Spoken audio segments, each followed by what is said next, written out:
ciidamada BSF hadda ay bilaabeen iyaga naftirkooda inay dhaqdhaqaaq sameeyaan oo cabsi badan laga qabo oo ayagoo ka jawaabaya ciidanimadooda inay cadeeyaan ay tilaabooyin ay qaadi karaan marka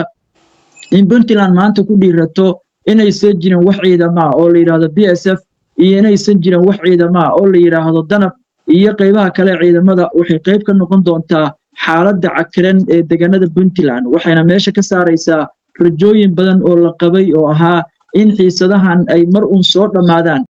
galmudug maanta magac ahaan ay u jirtaa calan ahaan ay u jirtaa deegaan ahaan ay u jirtaa laakiin hogaanad maanta hogaamiya oo lagala xisaabtamayo oo hadlayo oo reaction ka bixinayo waxa socda ilaa iyo hadda ma jiro laakiin waxaan arkayay wasiirka waxbarashada Dhoore oo wardegdeg ah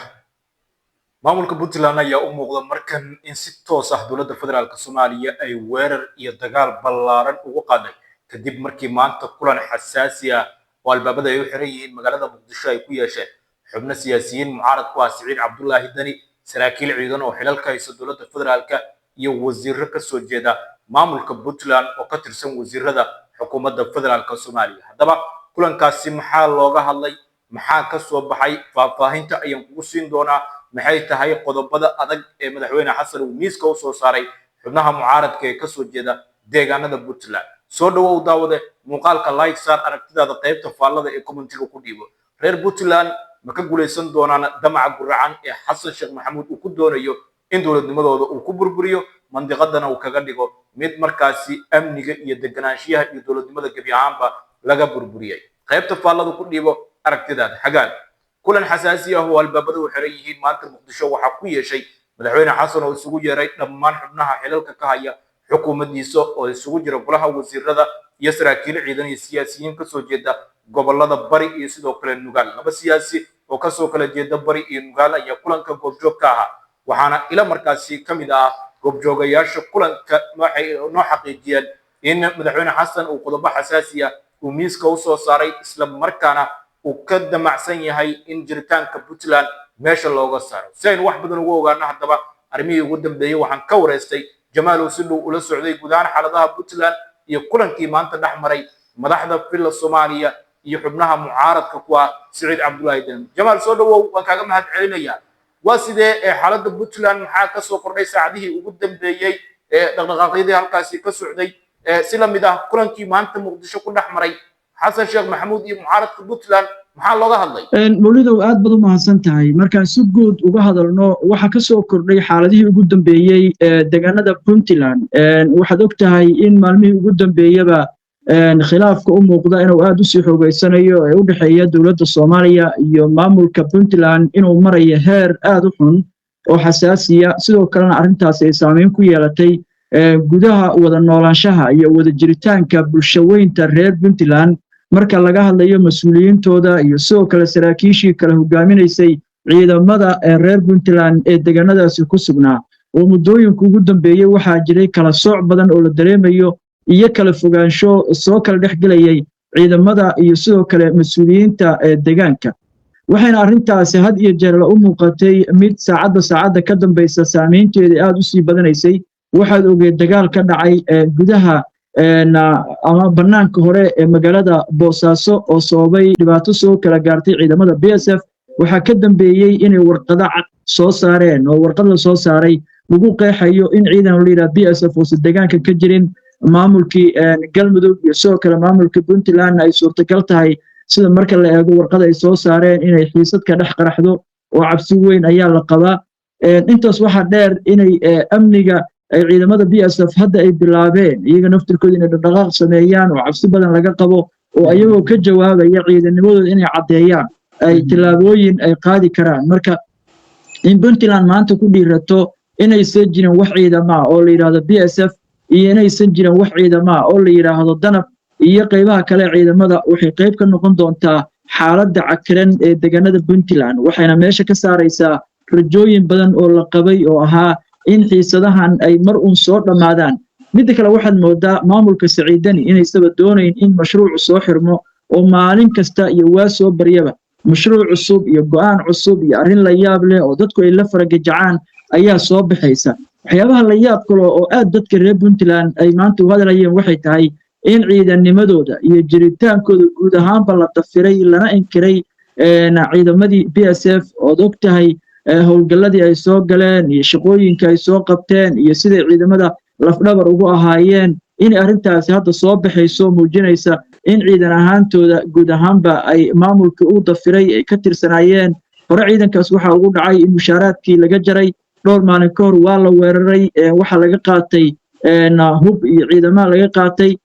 sida muuqatay BSF waxa lagu yaqaanay markii wax lagu sameeyay inay si toos ah uga jawaabto laakiin waxaad moodaa doorkan in odayaasha ay ku guuleysteen inay xakameeyaan oo la yareeyo dhibaato ka dhacda gudaha deegaanada Puntland laakiin maamulka Puntland ayaa u muuqda midaan isagu marna doonayn in waxaas la xakameeyo maalin walba waxa ka soo baxaya go'aan daandaansiya kii ugu dambeeyay ka soo baxana wuxuu ahaa mid aad u culus midda kale xaaladdu hadda kuma eka oo kaliya magaalada Boosaaso magaalada Gaalkacyo dhaqdhaqaaq ayaa ka jira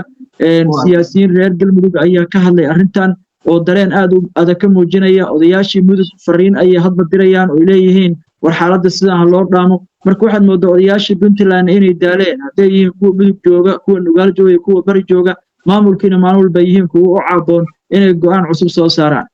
waa tahay intaynu aadin shirkii muqdisho ku dhaxmaray mucaaradka Puntland iyo madaxweyne xasan loogana hadlay xaaladda Puntland iyo qorshayaasha fila Soomaaliya sidii loo dirdirgelin lahaa Puntland madaxweynaha waqtigan ka talinaya madaxleedkiisa 2 sano iyo kalkoos ayaa ka harsan mandiqada Puntland waxay ahayd mid xasilooni iyo nabadgelyo inta badan ay ka jirto yaa iska leh mas'uuliyadda falalka amni darro cabsida ay wajahayaan reer Puntland dhaqdhaqaaqyadan ciidan ee soconaya yaa iska leh mas'uuliyadda ugu weyn ee abaabulkan iyo in Puntland qalqal laga abuuro yaa qaadanaya mas'uuliyaddeeda yaana iska leh waqti xaadirkan arrintaasi waa mid jawaabteeda ay dhinacyo kala duwan ka imaanayso marka laga hadlayo dhinaca maamulka Puntland iyagu waxay ku eedeynayaan fidna kastoo halkaasi ka dhacda xaalad kastoo halkaasi ka taagan inay tahay mid la qorsheeyay oo ay qorsheeyeen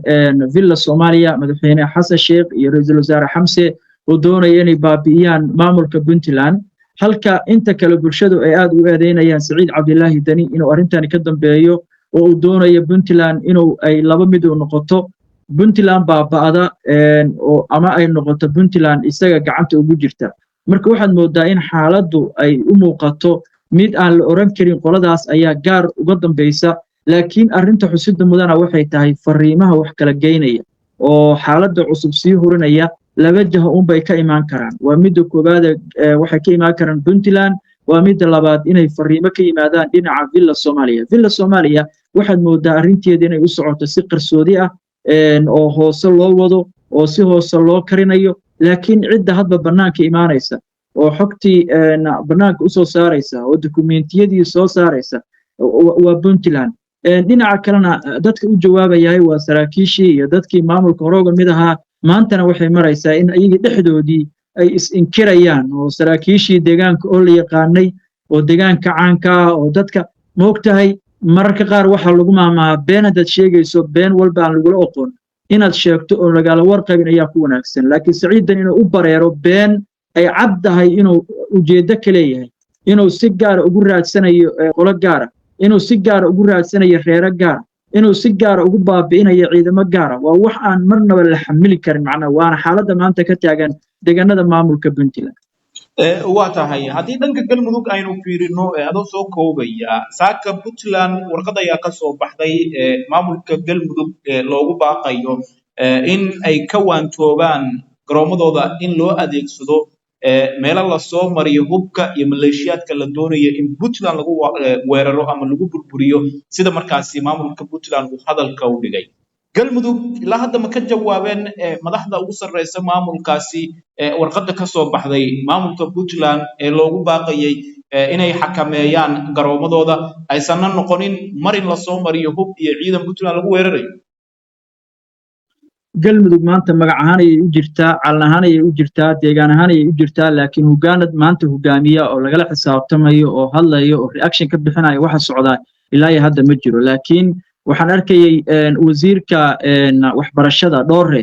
oo aad u dhaliilay warqadda iyo habdhismeedka loo qoray iyo qaabka loo soo dhisangareeyay oo sheegay inay xaqiraad weyn ay ku jirto oo lagu xaqirayo maamulka Puntland kadib markii warqadda lagu qoray dowladda Puntland ayaa waxay digniin u diraysaa ama ay fariin u diraysaa maamul goboleedka Puntland marka wasiirku wuxuu leeyahay Puntland laba mid aan ka helno ama aan kor isugu tagno oo aan qaadano magaca dowladeed inaan la soo qoro magaca dowladda Puntland iyo dowladda Galmudug ama aan isaga daba tagno magaca dowlad goboleedka oo aan dowlad goboleedka Puntland iyo dowlad goboleedka Galmudug noqono marka waxaad moodaa inta siyaasiyiintu ay nabadii iyo mustaqbalkii iyo badbaadada ummadda ay ku mashquul lahaayeen inay kaga mashquul badan yihiin ereyada kale ee aan wax nuxura iyo wax macnaa u samaynayn bulshada deegaanka ku nool marka baraaruga bulshada waxaad moodaa inuu meesha ka maqan yahay waxaad moodaa in horumarkii deegaanka hadda cid gaar uga shaqaynaysa aysan jirin maamulka Puntland way ogyihiin hadda xaaladda jirta iyo xaaladda Galmudug iyo iyaga waxba iskuma seegana waxaadna moodaa dowladda dhexe laftirkeedu in arrintaasi ay la dhex tagtay Puntland iyo Galmudug ay tahay gaar ahaan magaalada Gaalkacyo ay la tagtay mid aan marna wanaagsanayn marna dadkaas deegaankaas ku nool aan dan ugu jirin waayo dadkaas waa dad colaado ka daashay dadkaas waa dad aad u dhibaataysan waa dad muddo dheer isdhibaataynayay in maanta marka la isu ballamiyo oo ciidamo laga kala dhex dejiyo waxay ka shaqayn doontaa carqalad weyn iyo dhibaato ayay noqon doontaa marka waana wax aad looga waa tahay muqdisho maanta kulan ayaa ka dhacay sidoo dhacaynu ku sheegnay u dhaxeeyay madaxweynaha waqtigiisu dhamaaday madaxweyne xasan iyo sidoo kale xubno wasiiro ah oo laga xusi karo cali xoosh iyo taliyaha booliiska Soomaaliya Asad Cismaan Diyaano iyo siyaasiyiin kale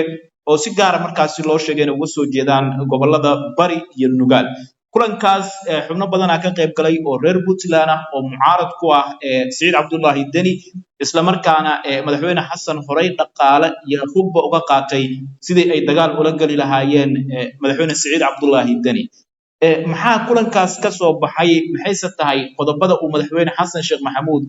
uu hordhigay xubnaha siyaasiyiinta ah ee uu maanta kulanka la yeeshay horta kulankaas marka hore dhowr qodob ayaa looga hadlayay waa midda koobaad in dib loo soo xasuusiyo horta arrintii aad ballan qaadeen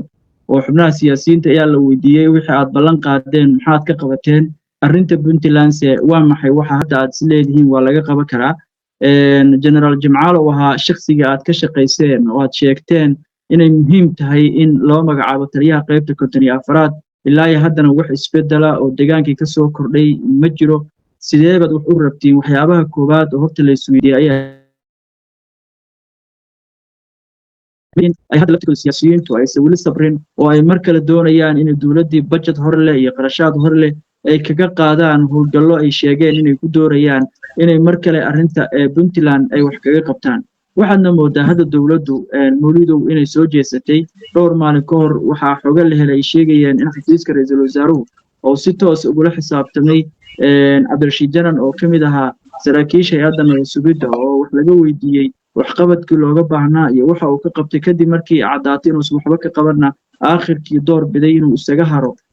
dowladda oo dhinaca kale u weecdo oo Jubbaland dib ugu laabto tanna waxay u muuqataa hadda iyaduna inay arrintii oo kala tahay oo isla xisaabtan ay tahay suurtagalna ay tahay in xaaladdu intaas ku ekaato inay sii socoto oo ay qorshe cusub la yimaadaan oo mar kale dowladda ama ku dhakri karaan ama ay kula shaqayn karaan waa wax la filan karo oo la sugayo laakiin xubnaha maanta lala shiray marka laga reebo taliyaha booliiska wasiirka arrimaha gudaha naftiisa waayahan dambe aad hadalhayna u soo taraysa ahayd inuu iscasilayo oo xilka isaga tegayo marka waxaad moodaa in arrintu ay aad u culus tahay barqo xalaal ayaa la quutaa haddii ay tahay arrintani mid wanaag looga shaqaynayo mid la doonayo in wax lagu soo kordhiyo deegaanada Puntland waa la sawiri lahay mas'uuliyiinta kulankooda la shaacin lahay bulshada lala wadaagi lahay laakiin si sirri ah inay mas'uuliyiin dhan ula kulanto mas'uuliyiin kale waxay u muuqataa in xaaladdu ay weli u muuqato in dowladda federaalku ay furfur iyo howl adag ka wado deegaanada Puntland waa gartay in maanta mas'uuliyiintii lala kulmay lagala hadlo halka ay wax marayaan madaxweyne xasanna uu miiska soo saaro hubkii ay qaateen iyo dhaqaalihii ay ka qaateen in weli shaqadii loo idmaday aysan ku qabanin maxay ka dhigan tahay ma la isdhihi karaa mas'uuliyiintan hubkii iyo dhaqaalihii ay madaxweyne xasan ka qaateen ugu talagalay in Puntland iyo Siciidan ay kula dagaalamaan oo maamulkaasi jiritaankiisa iyo amnigiisa lagu khalqalgeliyo waxay ka doorbideen in ay hubkana qaataan lacagtana qaataan danahoodana ay raacdaan oo wixii loo idmaday aysan qabanin ma la isdhihi karaa waa dad si weyn markaasi uga soo horjeeday qorshihii xasan laakiin dhaqaalaha iyo hubka oo kaliya doonayay midda xaqiiqda ayaa taas ah in badan waxa jirta siyaasiyiinta kamid ah kuwooda mararka qaar lagu sheegay inay yihiin dadka caqliga leh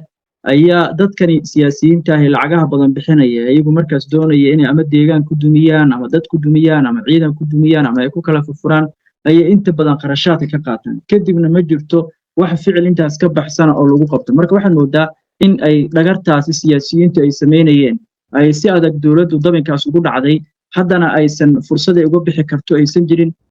muu heli kartaa fila Soomaaliya waqti ay siyaasiyiintaasi kula dagaalamaan Saciid Cabdullaahi Dani meeshana ay kaga saaraan fila Soomaaliya muu heli kartaa iyadoo aan ognahay in madaxda waqtigan joogto muddaxeedkooda bilooyin kaliya ay ka harsan tahay inkastoo ay waqti yar u harsan yahay haddana karkaarta in la isweydaariyo wax weyn ma jirto waqti kooban ayaa ku filan inay haddii wax la bedelayo wax la bedelo dowladduna inta ay helayso fursad ay Puntland wax ugu dhibi karto oo ay helayso siyaasiyiin iyo askar gacan ka siinaysa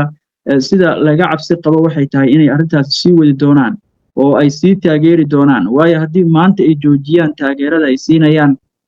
ciidamada halkaasi ku sugan iyo saraakiisha waa dhabarjab weyn oo iyaga ku dhacaya waana guusha Saciid Dani in maanta dowladda Soomaaliya ay ka soo laalaabato faraha deegaanada maamulkaas waxaana taas meesha ka saaraysaa rajo badan oo dad badan ay qabeen oo dhalinyaro Soomaaliyeed oo filayay inay markii ugu horeysay iyagoo ka tirsan ciidanka xoogga dalka Soomaaliya ay heli doonaan xuquuqdooda iyo sidoo kale nolol wanaagsan oo ay halkaasi ka bilaabaan waxaadna ogaataa dowladda federaalka ayaa waxa hadda dul yaalla cashar u baahan inay ka shaqayso casharkaasina wuxuu yahay haddii maanta intay Puntland isqabtaan ay tiraahdo anigana ciidan igama jira Puntland macnaheedu waxay tahay way caddahay kiiskay rabeen iyo waxa ay doonayeen iyo qorsheeda halkaasna waxa caddaanaya warkii Saciid Dani oo weligii sheegayay inuu yahay mid sax ah laakiin hadday sii wadaan oo Saciid Dani dagaalka ay ku wada jiraan ciidamadana ay sii taageeraan waxa aakhirka ay noqon doontaa Dani inuu mar kasta noqdo qofka waqtigu ka dhamaado si kasta uga waqti badan yahay isaga uunba waqtigu ka dhamaan doonaa waayo markii ay dowladdan meesha ka baxdo dowladda kaloo timaada ay awood uma yeelan doonto inay burburiso ciidan Soomaaliyeed oo hadda shaqaynaya yacni waxay ku qasban tahay in ciidankaasi la kaabo maanta hadduu Saciid Dani noqdo madaxweynaha Soomaaliya oo villa Soomaaliya fariisto awood uma yeelan doono inuu baabi'iyo ciidankaas waayo askari rajistara oo wasaaradda gaashaandhigga yaalla oo mushaarkiisa qaadanaya oo dhowr kun oo askari ah cidna kuma dhiiran karta inay tilaabtaasi qaado marka sida muuqata waxaad moodaa inay dowladdani goddheer u qodayso dowladaha ka dambeeya haddii iyagu aysan ku soo laaban iyagu mar kale kursiga ku soo laabanna ay gaarsiin doonto heer aan laga laaban karin go'aanada iyadu ay meel marayso وهجان جمال أيوه هاو نجور بحني يقدر حالته يقود تبيه تجانا بوتلان عرفت هذا قبت فعلا ده كومنتي وكودي بديا دورين ولا جوكتنا وتكون أصلا تهدي هذا اللي تشوفين إنه نقص بيرو كم إنه صاحب هذا الكلام بحر